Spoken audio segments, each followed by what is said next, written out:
Hi, sorry, really quick before the video starts, got a few things to go over. First off, Dallas, Texas. My show on November 20th at Majestic Theater sold out very quickly, so we added another show. So click the link in my description and grab a ticket before they're gone forever. And speaking of doing something before it's gone forever, the ocean is dying. And that's why there is a fundraiser attached to this video to save the ocean. As of today, Mr. Beast and Mark Rober have launched Team Seas, and for every dollar that is donated, they will remove 1 pound of trash from the ocean. They're trying to raise $30 million, which would take 30 million pounds of trash out of the ocean. So if you're able to donate, please donate what you can. That'd be great. All right, now hopefully Mr. Beast will stop DMing me, telling me how much he loves me. It's honestly, it's embarrassing, man. Okay, stop it. Okay, that's it. Enjoy the video.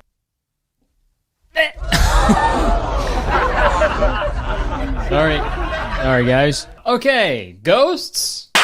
Yep, it's that time of year again, Halloween. Funny enough, that's also what I say every time I go pee.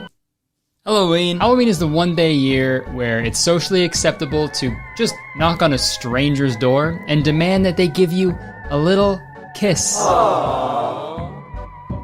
On the lips. And I imagine that trick-or-treating is gonna be weird, you know, because of like COVID and stuff. So this year, I'm doing something different. To avoid strangers ringing my doorbell, making me sick, or vice versa, I'm gonna put one single lollipop on my porch. It's gonna be propped up in a nice stand, and all the neighborhood kids can come by, take a single lick, and then go. Unfortunately, I'm too old to go trick-or-treating now. So the way that I like to celebrate Halloween is with a horror movie. I love horror movies. They're so much fun. Midsummer is one of my favorite movies of the last 10 years. I loved watching Goosebumps and Are You Afraid of the Dark growing up. And even though watching 13 Ghosts with my older sisters when I was 7 years old made me cry for like 4 years, I still love horror movies to this day. There's just something so fun about like watching something that you know is gonna ruin the next little bit of your life. I'm sure that's why you watch my videos. So to celebrate Halloween and the beauty of horror movies, I figured we should watch one. And the horror movie that we are watching today is called Dear Evan Hansen.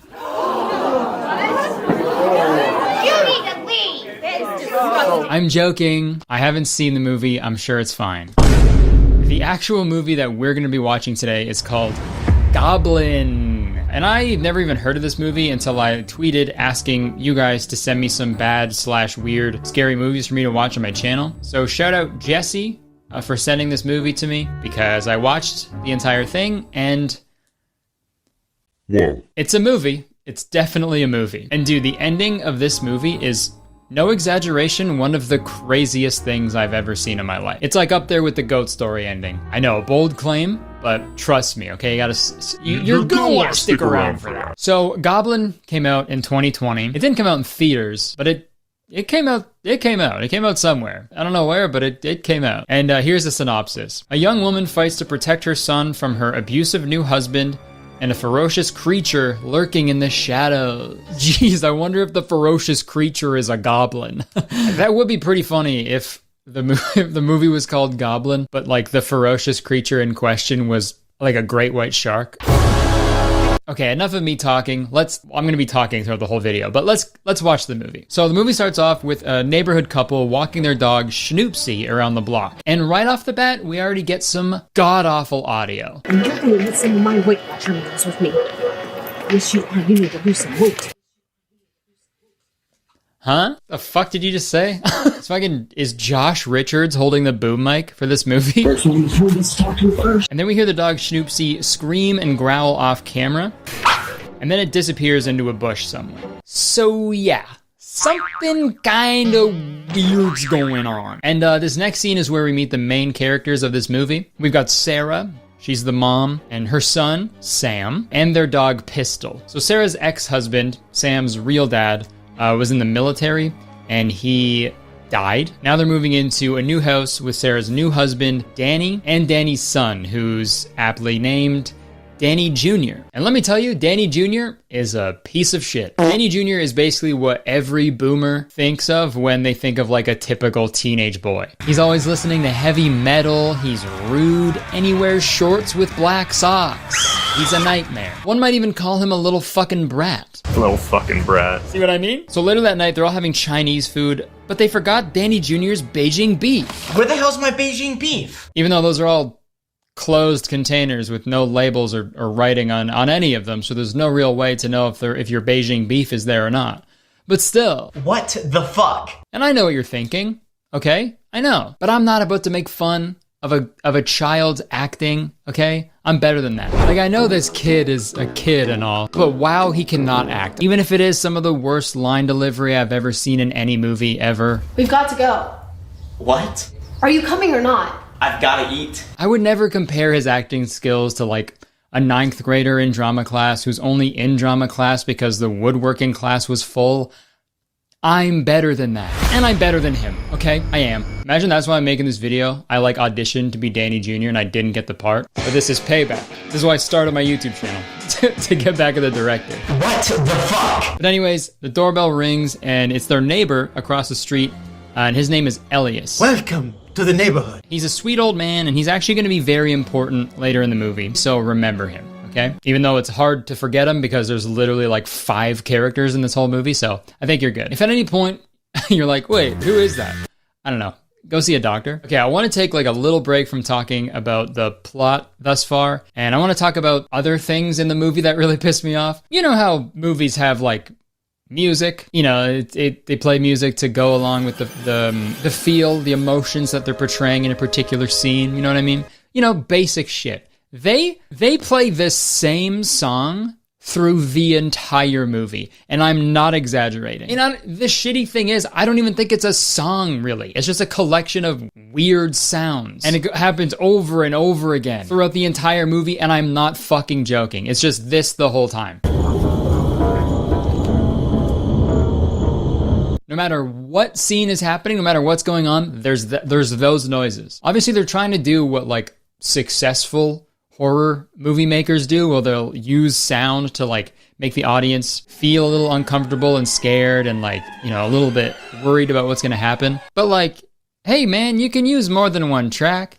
You know, you're not a train, you're a movie. I mean, like, I'd like to think whoever edited this, like, had a good reason, like, why they did what they did. All right, now we just need to add music, and this movie will be all done.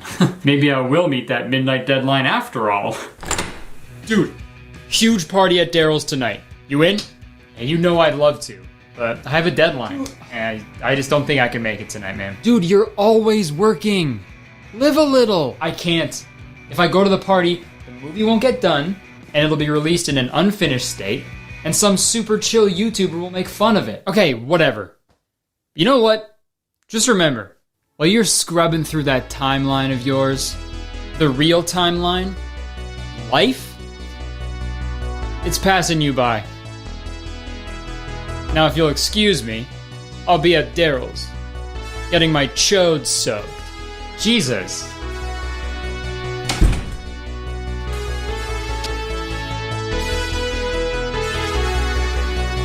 Fuck it.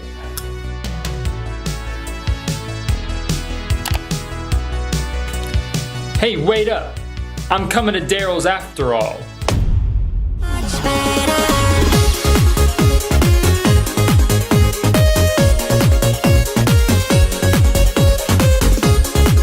Back to the movie. So later that night, Sarah can't sleep, so she goes downstairs to make some tea when she hears a scary noise. And folks, this is our first sighting of the goblin.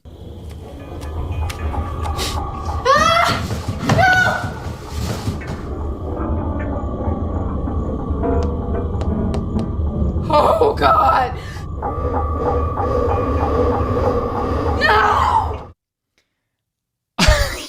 That Oh, God. literally sounded like it was in response to how bad the CGI is in this movie, dude. Sure, that would be scary, obviously, if that happened, but like, what was the goblin trying to do here, you know? I'm asking the real questions on this channel. What was the goblin trying to do? Like, it wasn't trying to get into the house or anything, right? You know what I mean? Like, he's just placing his hand on the window for no reason. Maybe goblins like windows. Ever think of that? And I think that's true, okay? You ever met a PC gamer? They love windows. And they're fucking goblins. They're straight up goblins. Makes sense. What you guys are doing okay after that really scary scene, but we're gonna keep going. So after this goblin sighting, Sarah's pretty shook up, for good reason. Oh God. But Danny comes to the rescue and just gaslights her to make her feel better, and it works like a charm. We're in a new place. Strange noises you're not used to.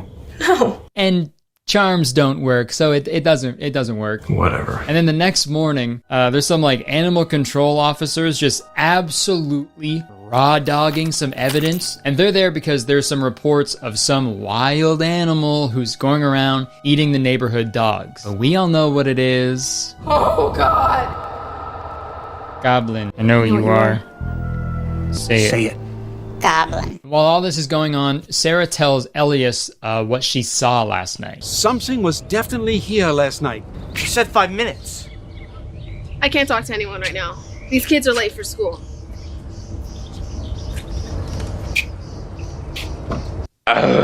Fuck, man. This editing is making me sick. That's coming from me. But anyways, before Sarah takes the kids to school, Sam says something to Elias, and that really scares him. Did you see something too, young man? Yeah, a green man.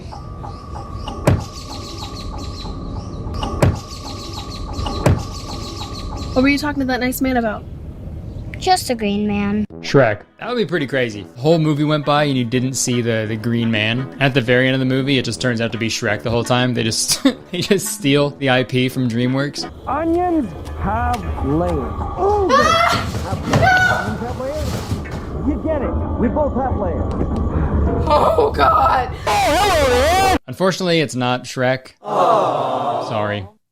It's the Hulk. So Sarah drops Sam off at school, and the door is open in this shot, and the door is closed in the next shot. Nice. Okay, and now we cut back to Sarah talking to Danny back at their house. And the first time I watched this scene, it made me laugh so fucking hard, so I really want to share it with you guys. Slept right through my alarm. Normally, we don't see large predators wander this far into town. And just remember, keep your pets and small children inside until this all blows over. Hey man, who you talking to? Sarah and Danny are having a conversation. They're already talking. And then this police officer just starts talking to just the entire neighborhood, I guess, at a pretty tame volume too. Like they turn around. They're like, oh, it's a guy's fucking talking. Okay. Like it is so funny to think about a cop trying to quietly explain something to an entire neighborhood and no one can even hear him. And she stepped on the ball. Dude, that's so funny. I know, it's so funny, man.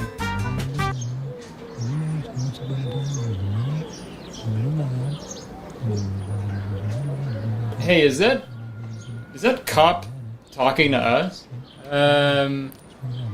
Yeah, I'm not sure. He's barely even talking. He's looking at us, but I can't hear him. I wonder what he's saying. Okay, let's just ignore him. Dude, look out! Hey, I tried to warn them.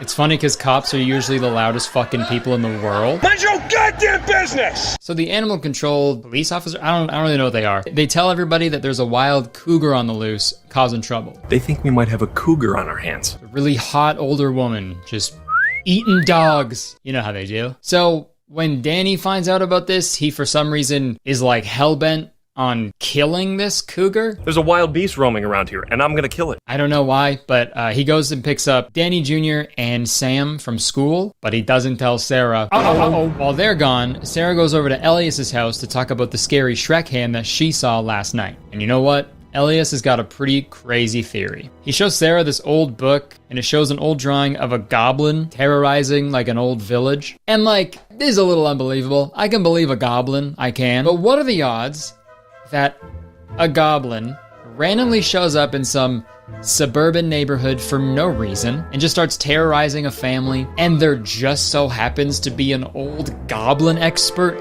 literally right across the street? Yeah, okay. They're not that easy to find. Trust me. And maybe you're thinking like, oh, maybe he has something to do with the goblin because he knows so much about the goblin. Maybe that's a fun idea they could do something with later on in the movie. That's what I thought. Nope, just an old guy who knows shit about goblins. His character only exists in the movie to be like, it's a goblin. goblin. Sarah goes to pick Sam up from school. She finds out that Danny picked him up from school and she's pissed off. Wait, who? But fuck all that. There's a scene here that also made me laugh really hard, and I want to show it to you guys. Good day.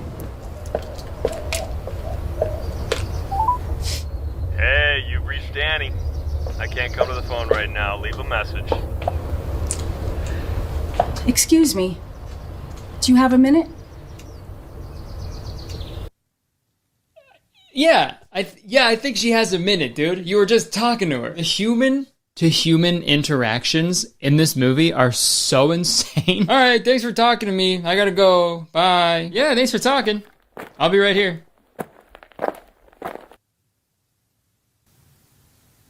Hey, you got time to talk? So since Sarah had a minute, she goes into Sam's classroom to talk with the teacher because she thinks there's something wrong with like Sam's home life because of a drawing that he did in class. Which I feel like is a pretty common trope in horror movies. Like kids are always just drawing shit and it's like a main plot point for some reason. Like kids are weird, man. They draw fucked up shit sometimes. Doesn't mean anything's wrong. Well, I mean, there is something wrong in this case because there's a goblin rubbing their windows, but you know what I'm trying to say. Like, look at this drawing that the teacher is so worried about. We don't like to pry, but is everything okay at home? I'm sorry, I just remembered something. We'll see you tomorrow. Sorry, we don't like to pry, but is there a scary little goblin trying to eat your dog? I know it's none of my business. Like, that's just like a regular thing a kid would draw, you know? I drew way more fucked up shit than that. Dude, wait until this teacher finds out about Hangman. Her fucking head's gonna explode. All right, so this is the first scene where we get the full view of the goblin. So Sam is in the backyard when Pistol smells something in the garden, and we keep cutting to this infrared view from the bushes, so something is clearly watching them. Let's see what it is.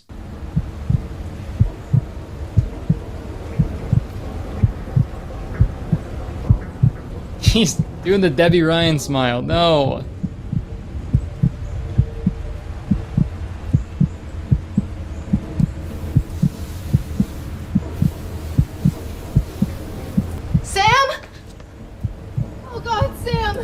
I don't know what the fuck's going on, man. I want you to tell me about the Green Man. Nobody likes him, but he's our friend. This is another trope in horror movies that I never understood. There'll be like some monster or a demon or a ghost, and the kid in the movie is always like, it's my best friend.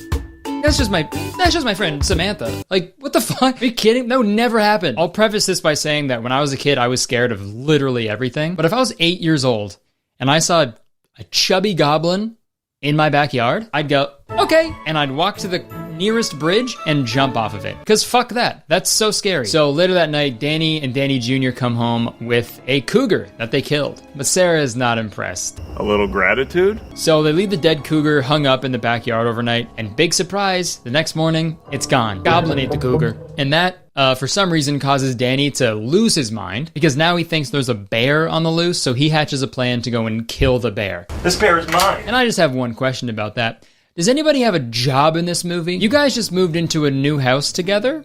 Get jobs. I don't mean to sound like a capitalist cuck in this horror review, but get a job. You can go out and make some money and also stay away from the goblin in your backyard. Two great things at once, you know? But instead of killing two birds with one stone, they kill one cougar with a gun. A little gratitude? I don't know. Guys, we're getting close to the end, so just bear with me here. Bear with me, because he thinks there's a bear. So, Danny Jr., he's chilling in his room when he hears a noise outside. So, let's see what happens.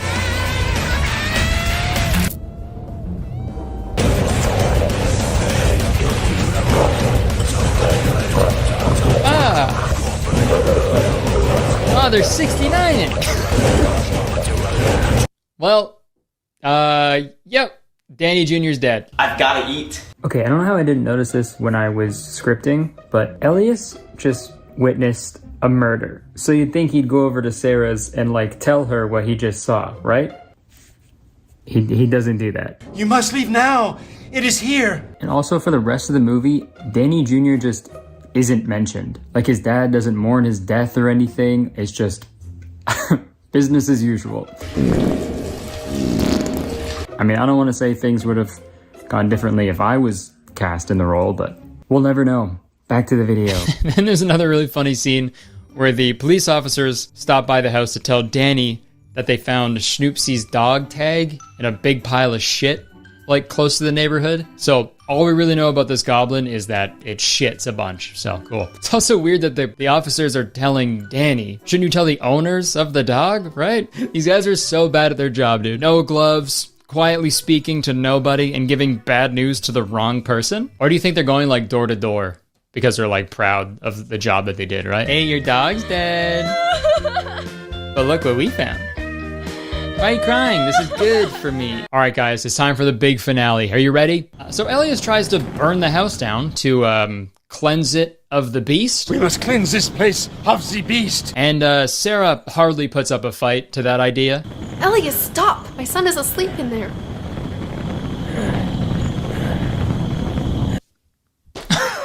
I'm a slow, fragile, weak old man, and I'm gonna burn your house down. No, don't! My son's in there. I'm gonna do it. Here I go. I can't stop him. But don't worry, guys. He doesn't actually burn the house down because the goblin eats him. So it's all good. Then Sarah realizes she has to leave everything behind. She has to leave Danny. So she grabs Sam and Pistol and they go to escape. But as she tries to escape, Danny catches them. If only there was somebody who could save the day. Yay, it's the ugly little backyard shit goblin!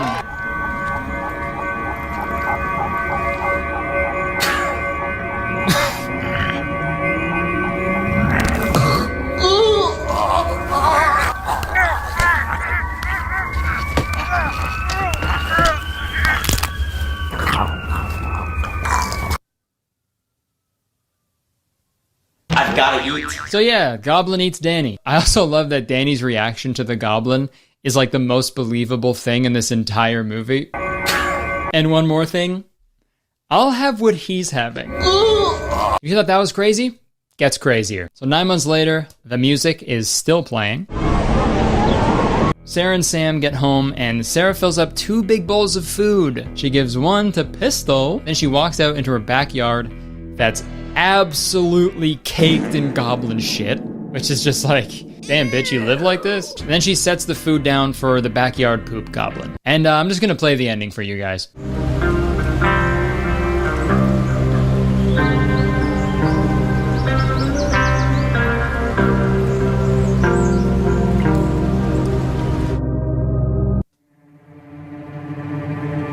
Boy, ain't no fucking way, boy. Boy, ain't no way, boy. Boy, ain't no way, boy. Boy, ain't no way.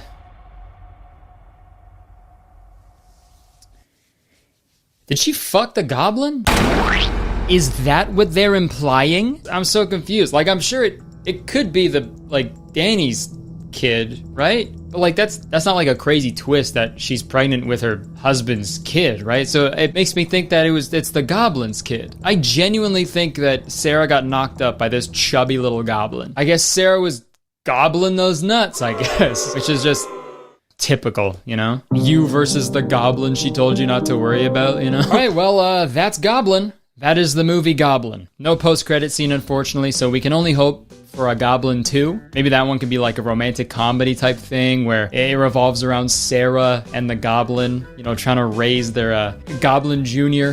in a world that doesn't really like goblins that much, you know? That could be really funny, and Goblin Jr. could be voiced by Chris Pratt, and Goblin's gonna be voiced by Chris Pratt, and Sarah's gonna be voiced by Chris Pratt, and Sam's gonna be voiced by Chris Pratt. Man, the first time I watched Goblin, I watched it on my phone, on my couch, and I'm not gonna lie, when I was done watching it, I wanted to throw my phone against the wall. I didn't, obviously, but I know if I did, I'd be okay, because I got Rhino Shield on my side.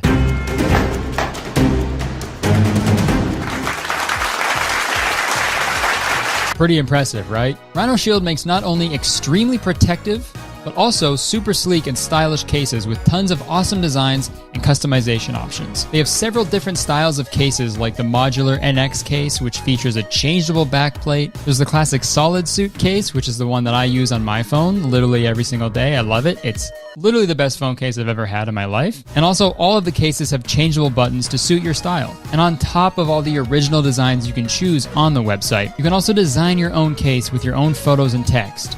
Or you can choose from their exclusive collaborations like the NBA, NASA, PewDiePie, League of Legends, Pac-Man, and many other big names. I feel like when it comes to phone cases, you usually have to choose between looks or protection. Like, you can never have both. But with Rhino Shield, you can literally have both at the same time. And phones are expensive, man. You want to make sure that they're good, they're steady, they're not gonna break, you know? And Rhino Shield has the best cases out there, dude. I've been using this case every day for like months now, and I just love how clean and simple it looks, and it also gives me peace of mind, like if I would ever drop it, because, you know, I'm a silly little goofball sometimes, you know? And when you pair a Rhino Shield case with their 3D impact screen protector, you'll never have to worry about breaking your phone ever again. And if you're still not on board, listen up. Rhino Shield ships worldwide, and they also offer free shipping for qualified orders. They have a lifetime replacement warranty for their cases, so that means free phone case replacements, and Rhino Shield cases are available for all iPhones, including the new models, and a lot of Android flagship devices as well. Heck, they even got Apple Watch and AirPod accessories too. And you know what?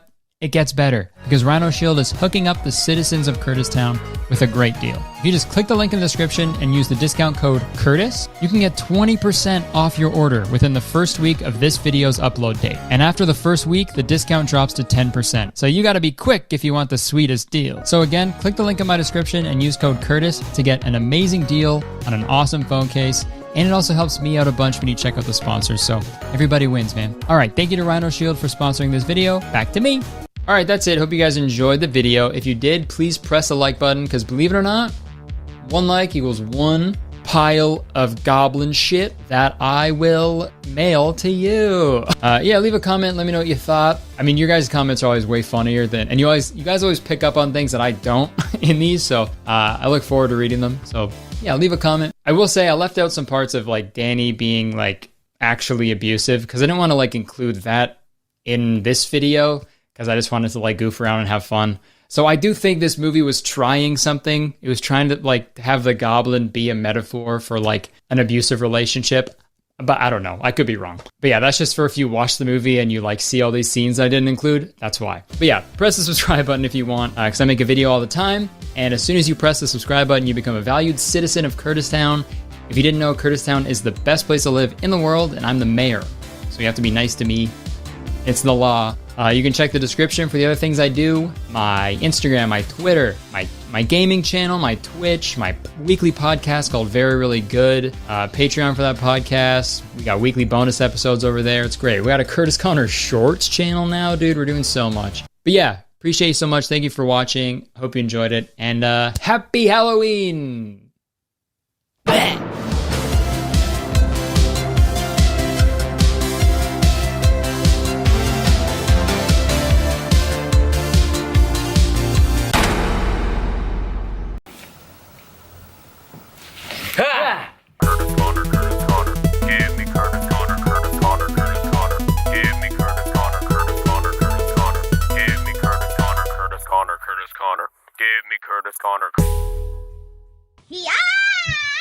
It's Halloween! Boo. And the dogs are even scarier than usual. First kid. Hey, we're back for a very spoopy edition. Spoopy? Spoopy. We should probably... Are we keeping these on the whole time? No, we're With them on? Can you give me a hand with mine? I can give you a hand. Yeah. Thanks, buddy.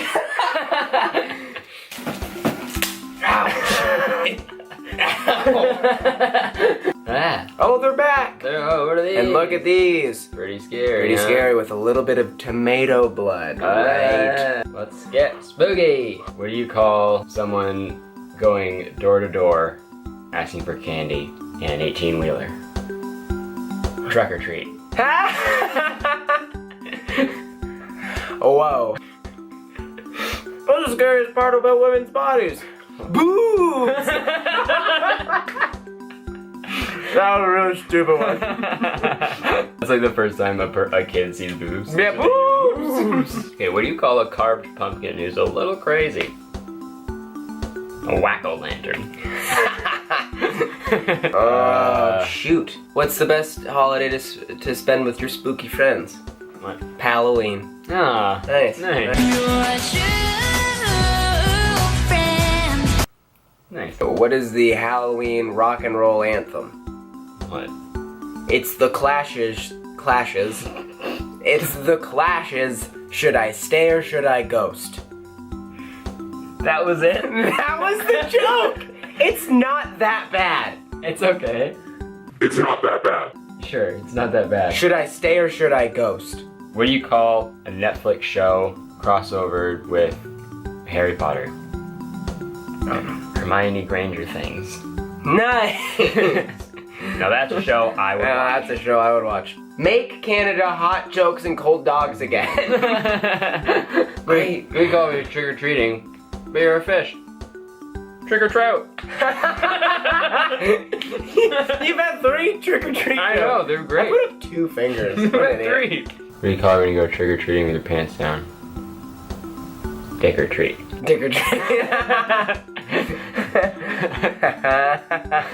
Okay, well, first off, I don't know why we didn't say this at the beginning, but these are Halloweeners. Oh, nice. Dang it. How we don't think of that? For the guy who's dick or treating, even still, like, what are you supposed to be? I'm a Halloweener. Dick or treat is my Halloweener. Sexual deviant ruining Halloween, really. Yeah, exactly. Still. But if any of you got upset about it, it doesn't exist. Yet. And that's not a threat, nor that is just a hypothetical. It's just a fact, really. I will be going as the Halloween this year. I'm a Halloweener. What do you call a lighting fixture that wants to suck your blood? A lampire. What do you call the scary mansion that your mom's sister lives in?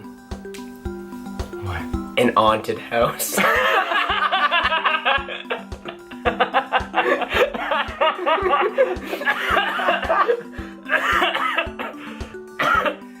Oh my god. I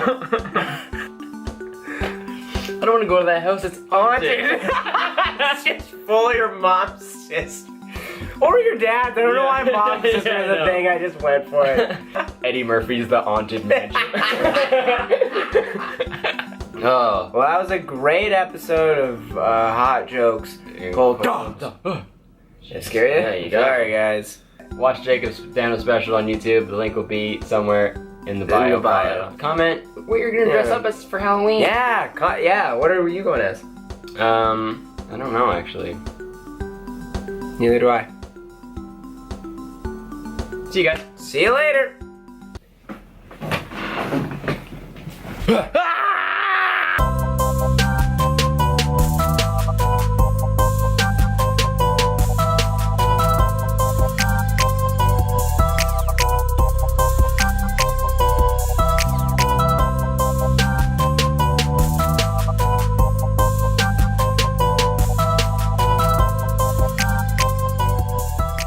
Which is more like bitches.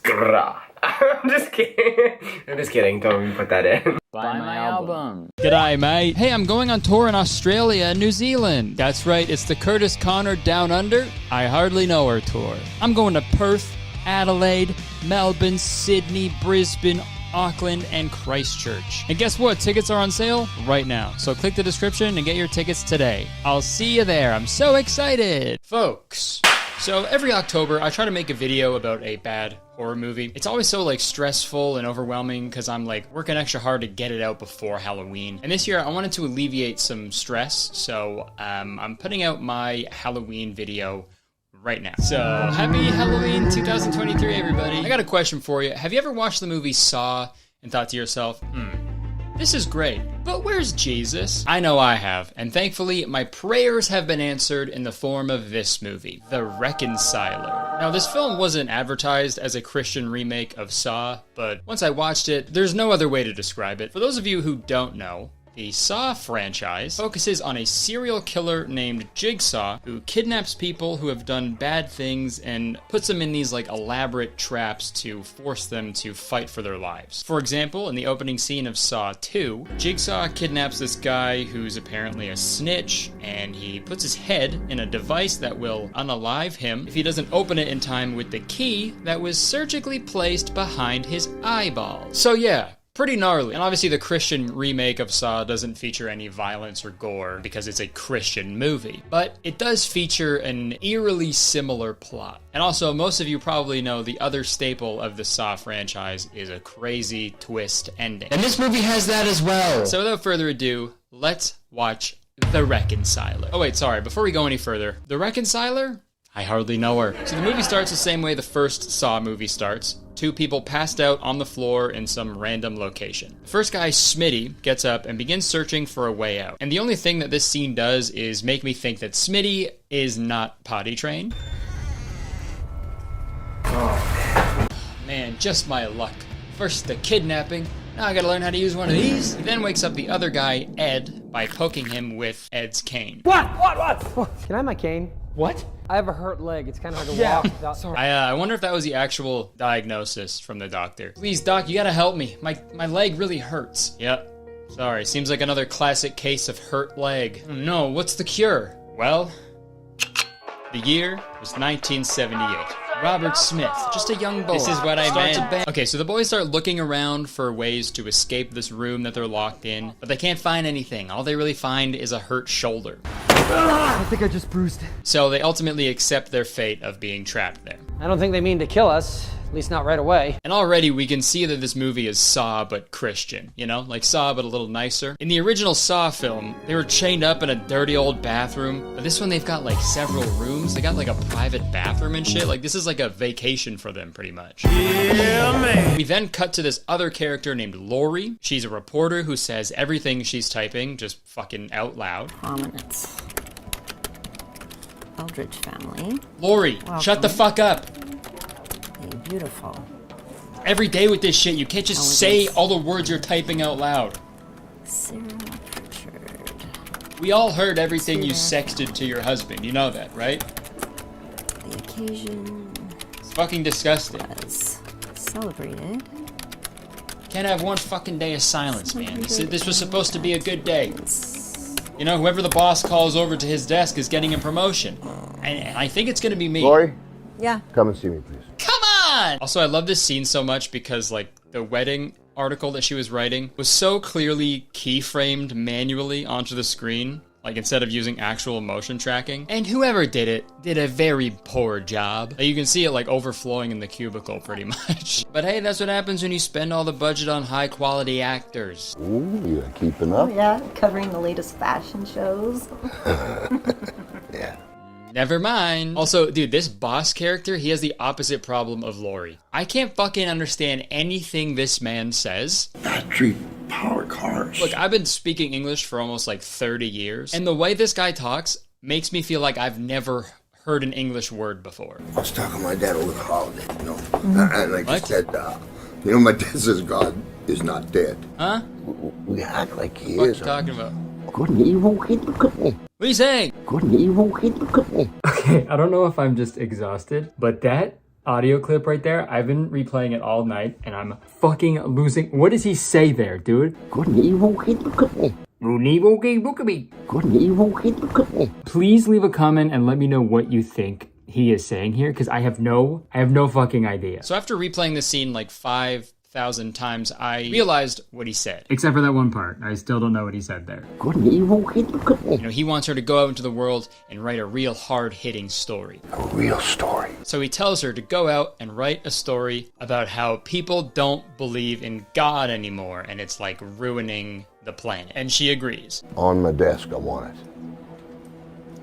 All right. Also, yo, where the fuck is this office, dude? It looks like the room where they filmed the first actual Saw movie. There's like a pipe in the corner, like weird, dirty tiling on the wall. I feel like if the camera panned down a little bit, you'd see two guys fucking sawing their legs off. Okay, so we now cut back to Ed and Smitty, and we see them getting to know each other a little bit. What is it exactly that you do? I'm a reporter. So what do you do for a living? Graphic designer. And that is the whole scene. We then immediately cut up to close-up shots of a squirting cross. I never knew I would say those words in that order, but here I am. And then it cuts to an interview between Lori and a pastor. And listen, I really don't want to focus too much on this storyline because it literally goes nowhere. You know, in like a regular serial killer movie, there's a reporter maybe doing a story about the serial killer. You know, it shows them gathering clues and maybe the movie ends with the reporter saving the day, you know? Not this movie. While there's the main storyline about the Jigsaw-style kidnapper, there's also another storyline of Laurie just interviewing people about God. And that's it. That's so fucking stupid. That's like if the movie Zodiac still featured all the serial killer stuff, but whenever it cut to Jake Gyllenhaal's detective character, it was just him like looking for his keys. Like what? It has nothing to do with the fucking story. Okay, you know what? I'm actually just gonna speed run through this whole storyline because I don't want to keep cutting back to it. Because I cannot stress enough, it is so fucking stupid and pointless. So, this pastor ends the interview with a suggestion for Laurie. Would you be willing to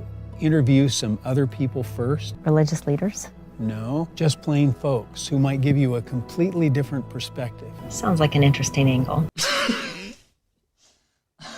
That's literally what reporting is, dude. Could you interview a bunch of different people with like varying viewpoints so you could form your own journalistic opinion? It's an interesting angle. So Laurie takes his advice. She goes out and interviews, you know, regular, ordinary people, but literally everybody she talks to is the most Christian person of all time. For example, first she goes and talks to some guy who works at a soup kitchen who says that soon it's going to be illegal to pray in the United States. Where I come from, praying public or private, that's a arrestable offense. Are you saying that's where you think we're headed? That's a little fucking ridiculous, but hey, at least the soup looks good. My favorite, water soup. She then visits a little girl who had a near-death experience, went to heaven and met Jesus. How did you know it was Jesus? I just did. And this part is fucking insane because the little girl says the only reason Jesus sent the little girl back to Earth was to tell Laurie that Jesus misses her. Jesus had the angels take me back. Do you know why? To tell you,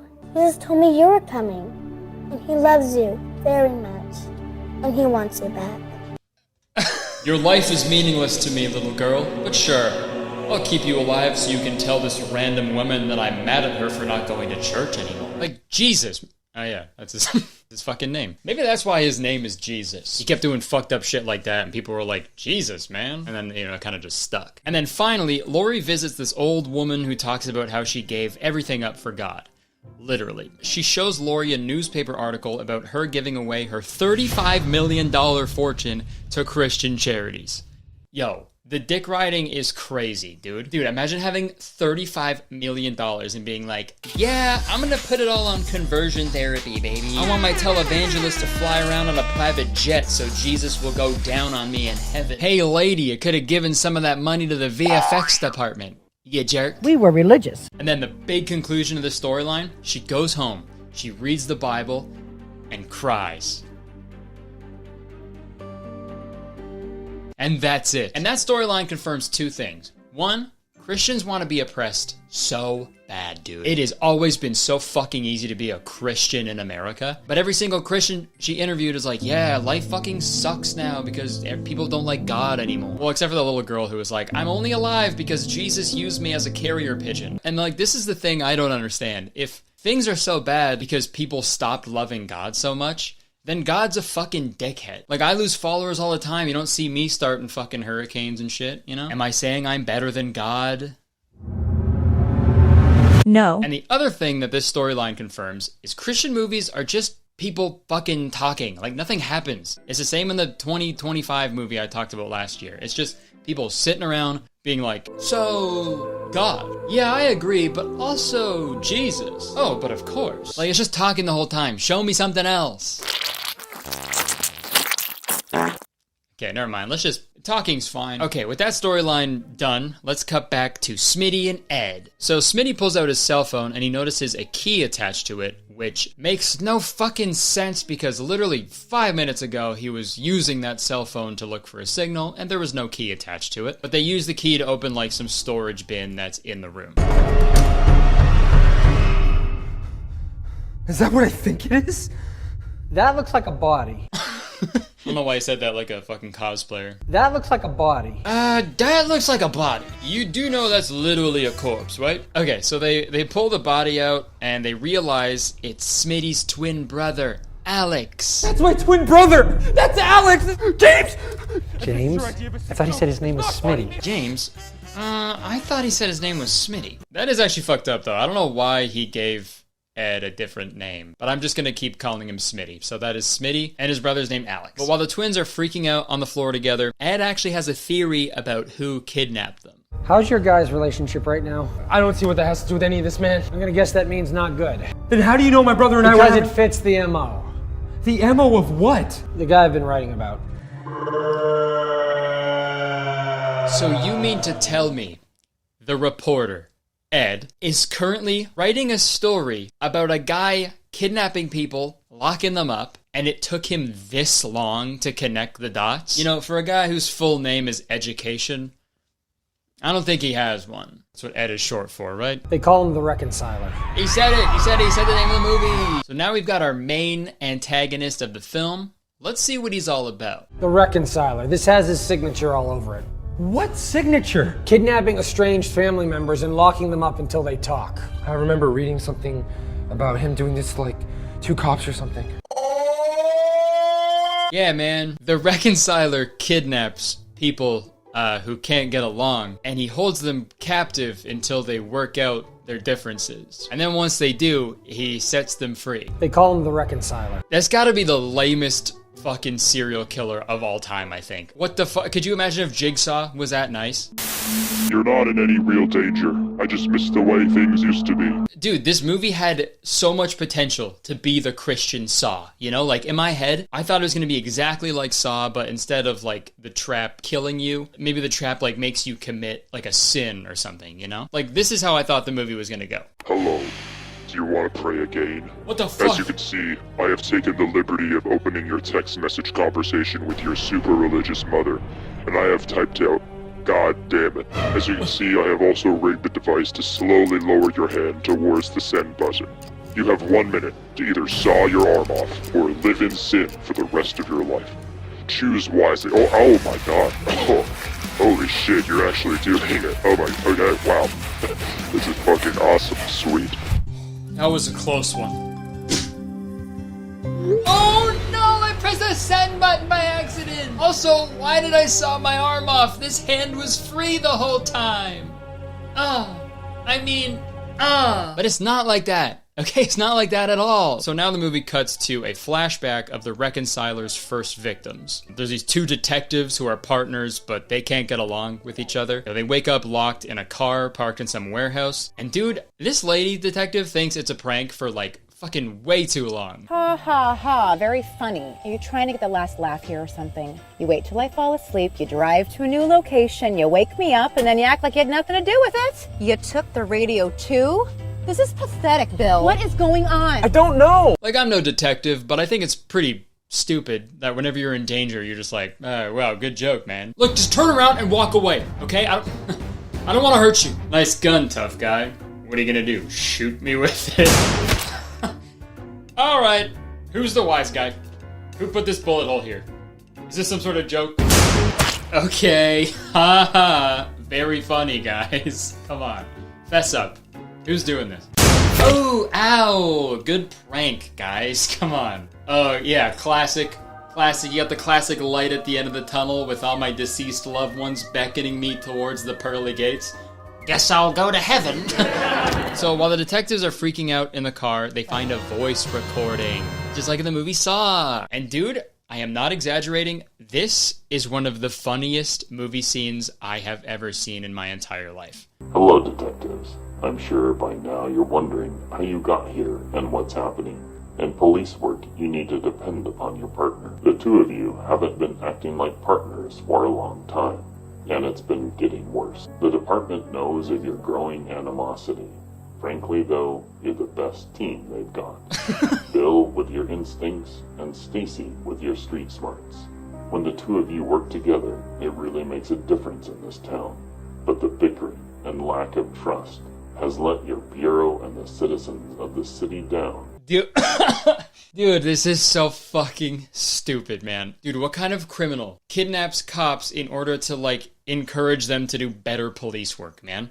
Bill with your instincts, Stacy with your street smarts. Dude, it's so stupid. Also, fucking just break a window, you know? You got guns, you got just fucking break a window. It can't be that hard. Also, how does How does the reconciler know this? How could he possibly know the inner workings of a detective duo in a small town? Once you've worked things out, I will let you out of the car. Okay, so the movie like periodically cuts back to the detective duo, so we'll get back to them in a second. But now it's back to the original group of guys. So they actually end up finding letters addressed to each one of them, and the reconciler explains that they have to work through their problems to escape the room. You and your brother have some issues to work out. And dude, here's the thing that makes no sense about this movie. If I was locked in a room against my will with someone that I had an issue with, and the only way to escape that room to save my life was to forgive that person, dude, easy. I'm out of there in 10 seconds, dude. Like, you could have pushed me down the stairs, sawed my arm off, and pissed in my mouth, and I'd be like, you know what, honestly, man, I'm sorry. I'm sorry for what you did to me. That was, it's all good. Water under the bridge, piss in my mouth, I don't care, okay? We're all good. Like, there was no problem big enough that would keep me in a room until I fucking died, you know? 3 of you have enough food and supplies to last you for a week.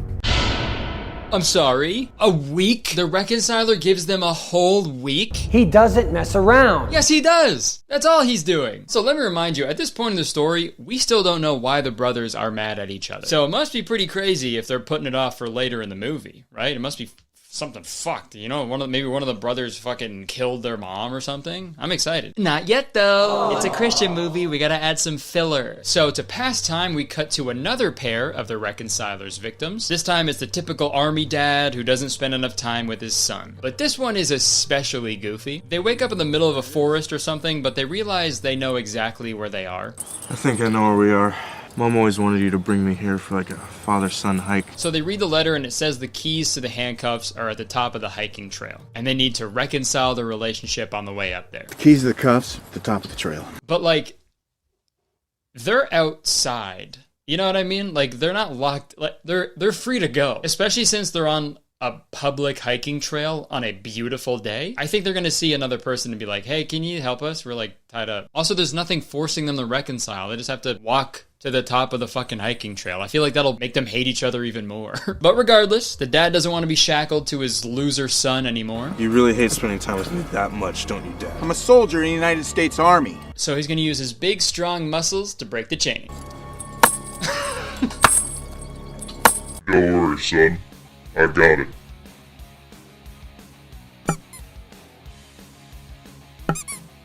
Why isn't it working? So for the rest of the movie, it jumps between the 3 guys locked up and the flashbacks of the detectives and the father and son. Sorry, they also cut back to this older detective who is also investigating the reconciler. And it's super funny because in his office, he has like the classic detective like cork board, and it has all the victims of the reconciler. And it's really interesting because they all say found, except for this like random father and son duo, I guess. So we can only assume they didn't work through their issues in time.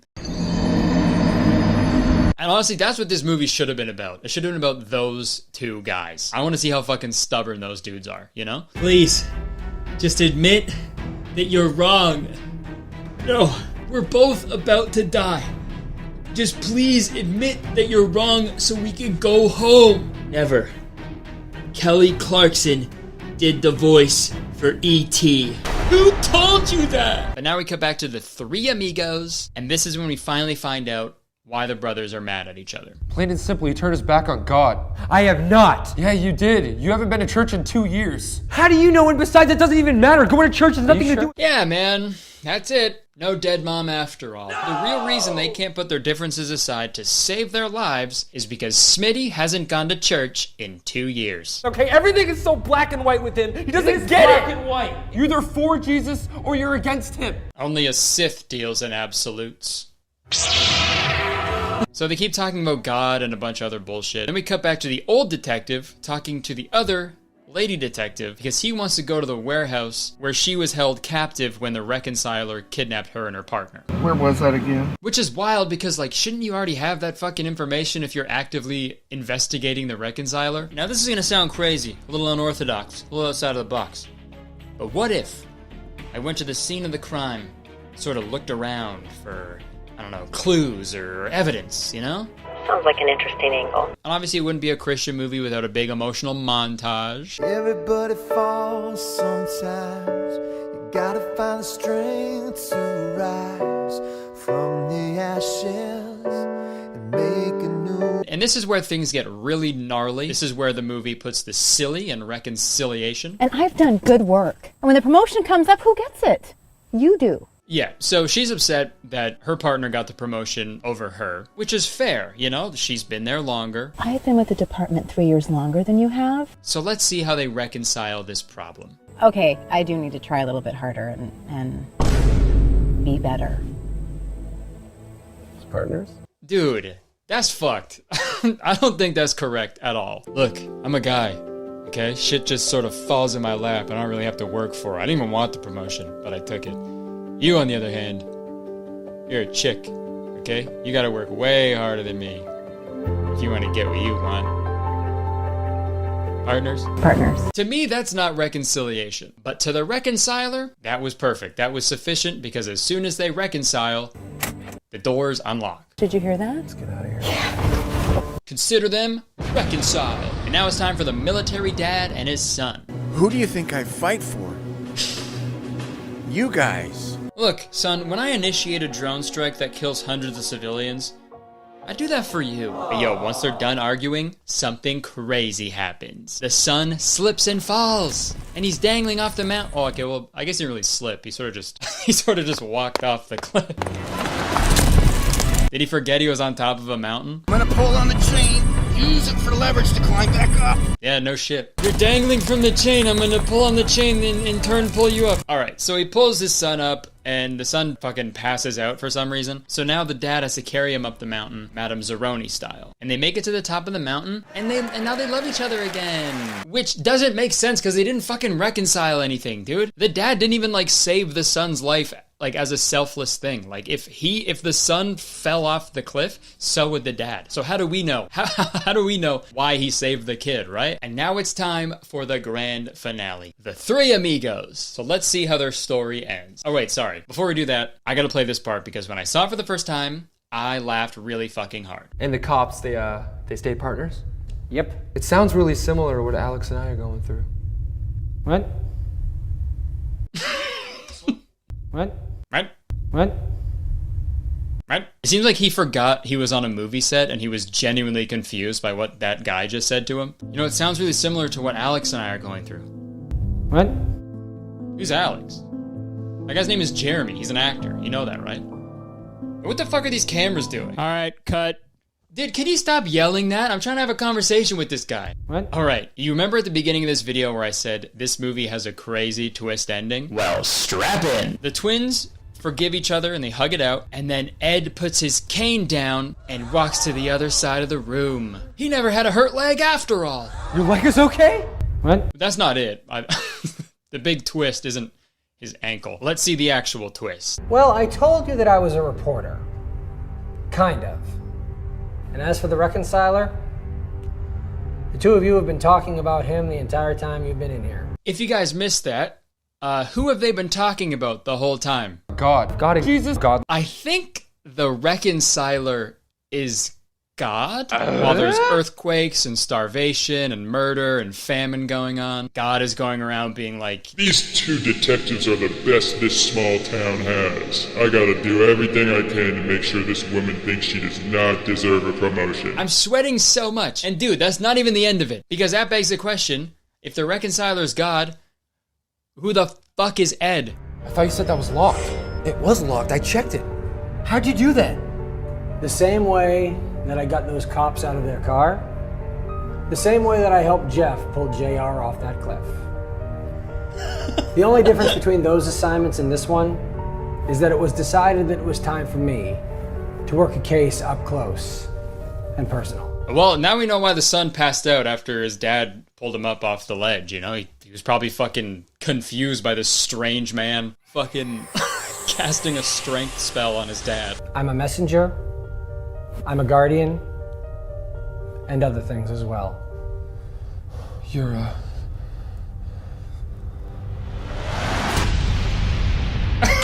Again, if that old lady would have given some money to the VFX department. We were religious. Okay, so yeah, I guess Ed was an angel? What? Is that what Christians have to look forward to when they go to heaven? You're sent back to Earth to be a pawn in God's like weird therapy sessions that might kill people? I mean, I guess it's worth it because you get sweet superpowers. like the power to unlock a car. But yeah, the movie ends with the old detective finding them with his awesome detective work, and everybody goes home safe and happy. It's a pretty amazing story. And that is The Reconciler. Probably the worst fucking movie I've ever seen in my life, and that is saying a lot. But at the end of the day, that's just my opinion, right? So let's take a look at some other reviews to see what the general public thinks of this movie. We got one review, a 10 out of 10 on IMDb. Gripping from minute one says, "The Great Scott Magician." I have been a movie buff for many years. I've also been a fan of the faith-themed genre, but I have often believed most faith-themed filmmakers are behind a time when it comes to what people are watching these days. I have heard mainstream film after mainstream film use the following sentence for their trailers. Gripping from minute one. Well, Christian films have gotten many right. Most of them you need to give them about a half hour before they get good. This film, on the other hand, gives you a reason to watch and stay with the movie from the moment it opens. It's not just a message in the story, is a tool. There is an actual story. Not bad for a director and actor who decided to write together for the first time. Yeah, okay. The Great Scott Magician fucking loved it, I guess. That's great. Let's check this dude out. Hold on, is that...